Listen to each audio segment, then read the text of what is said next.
ኢሳያስ መልእክት ላኩ። የኤርትራው ፕሬዝዳንት ኢሳያስ አፈወርቂ መልእክት ልከዋል። ሱዳንስ ምን አለች? የትራምፕ ያልተጠበቀ የስልክ ጥሪ። እስራኤልና ግብጽ ውጥረት ውስጥ ባሉበት በዚህ ሰዓት የአሜሪካ ያልተጠበቀ የስልክ ጥሪ። በየጊዜው አዳዲስ ዜናዎችና መረጃዎች እንዲደርሱ ሰብስክራይብ በማድረግና ደወሉን በመጫን ቤተሰብ ይሁኑ። ይሄ ሲማ ዴይሊ ኒውስ ነው። የኤርትራው ፕሬዝዳንት ኢሳያስ አፈወርቂ መልእክት ልከዋል። ጥብቅ ነው የተባለውን ደብዳቤ አስይዘው የላኩት የልዑካን ቡድን አዋቅረው መሆኑን የኤርትራ የማስታወቂያ ሚኒስትር የማነ ገብረ መስቀል በኤክስ ገጻቸው ጽፈዋል።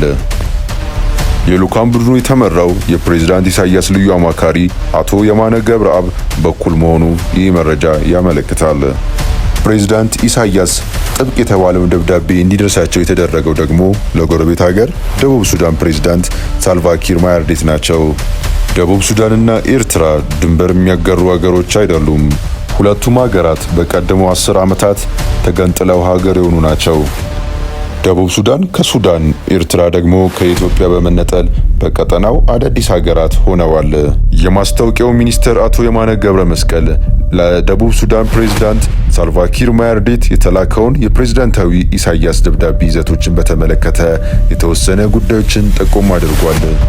አንደኛው ነጥብ ሁለቱን ሀገራት ግንኙነት በተመለከተ ሲሆን፣ ሌላኛው ደግሞ የአፍሪካን ቀንድን በተመለከተ ጉዳይ የሚያሳይ ነው። ኢሳያስ በዚህ ደብዳቤያቸው በአፍሪካ ቀንድ ሀገራት መካከል በምን መልኩ ሰላም፣ መረጋጋት ይፈጠር በሚለው ጉዳይ ዙሪያ ትኩረት ያደረጉ መልእክትን ከሳልቫኪር መላካቸው ታውቋል። ኤርትራና ደቡብ ሱዳን በኢኮኖሚ በምጣኔ ሀብትም በፖለቲካም እዚህ ግባ ሊባል የማይችል ግንኙነት ያላቸው ሀገራት አይደሉም። እንዲያም ሆኖ የኤርትራው ፕሬዝዳንት ኢሳያስ አፈወርቂ የደቡብ ሱዳን ጉዳይን ችላ የሚሉ አይደሉም። ሲማ ዴይሊ ኒውስ።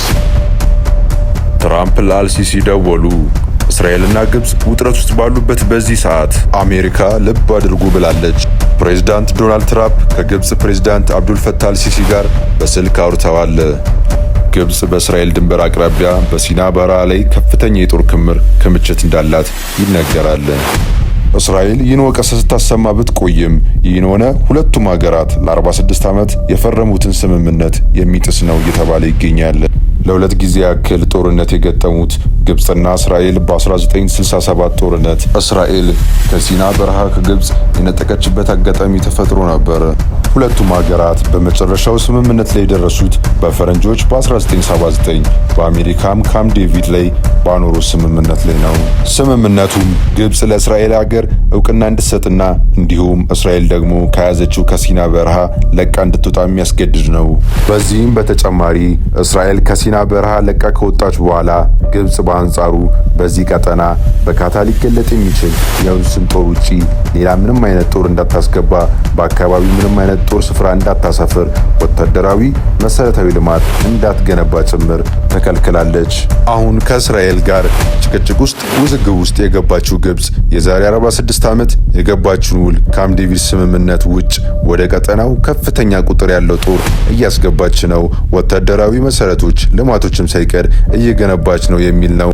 ትራምፕ ከአልሲሲ ደውለው ሰፋ ባለ በርካታ ጉዳይ እንደተወያዩ የታወቀ ሲሆን በዚህ ጉዳይ ዙሪያ በዝርዝር የወጣ ነገር ባይኖርም አንደኛው ጉዳይ ይህን በተመለከተ ሳይሆን እንዳልቀረ ገምተዋል።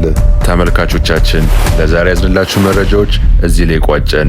ላይክ፣ ሼር፣ ሰብስክራይብ እና ኮሜንት በማድረግ የቻናላችሁን ድጋፍ መግለጽ እንዳዘነጉ እያልን ከሌሎች መረጃዎች ጋር እስክንገናኝ ቸር ያሰማን ብለን ተሰናበትን።